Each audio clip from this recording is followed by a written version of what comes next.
وعلیکم ورحمۃ اللہ وبرکاتہ۔ نماز با جماعت پڑھنے کا جو فلسفہ ہے اور جو اس کا فائدہ ہے، جو اس کی اہم وجہ ہے وہ کیا ہے؟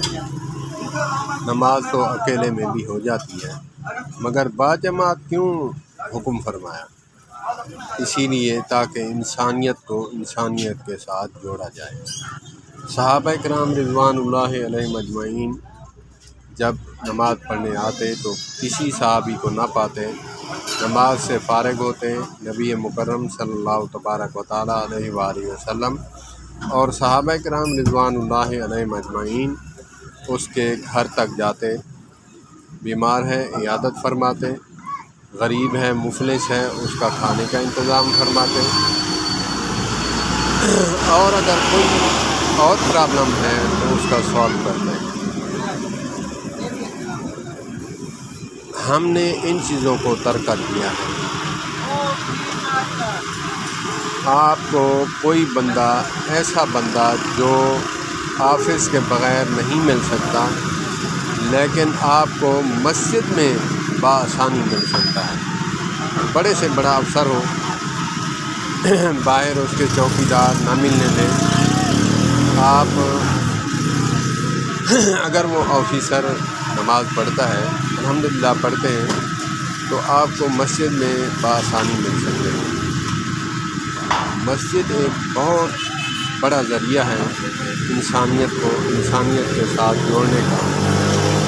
تو اللہ پاک ہمیں بھی توفیق عطا فرمائے با جماعت نماز ادا کرنے کی، اور ان پر بھی، ان مسائل پر بھی غور کرنے کی، تفکر کرنے کی توفیق عطا فرمائے کہ صحابہ کرام رضوان اللہ علیہم اجمعین اور نبی مکرم صلی اللہ تبارک و تعالیٰ علیہ وآلہ وسلم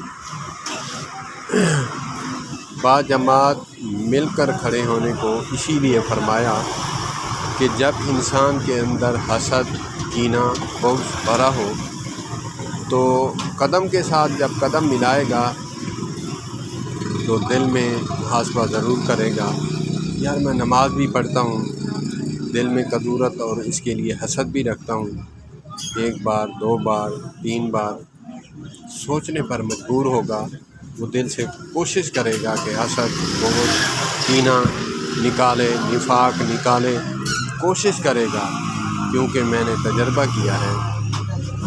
میری کیا مجال کہ میں سنت رسول کو تجربہ کروں، لیکن ہم جو دیکھتے ہیں وہ مانتے ہیں۔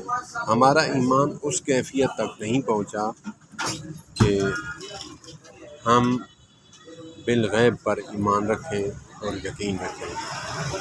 تو اسی لیے میں نے تجربہ کیا ہے کہ قدم کے ساتھ قدم، کندھے کے ساتھ کندھا جب ملاتے ہیں، اکثر بندے جب دل میں حسد اور بغض رکھتے ہیں تو درمیان میں وقفہ رکھتے ہیں، اس کے ساتھ ملنے کی ضرورت ہی کیا ہے جب یہ بھاتا ہی نہیں۔ ایک دن، دوسرے دن، تیسرے دن کوشش کرے گا کہ وہ دل سے نکالنے کی کوشش کرے گا۔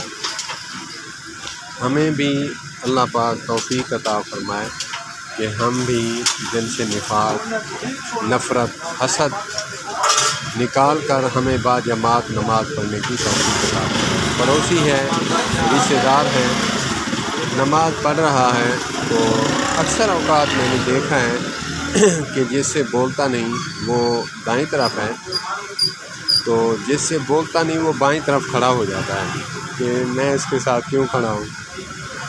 دیکھیں، اب پڑھنے میں نماز گیا ہوں، لیکن میرے دل میں کیا ہے؟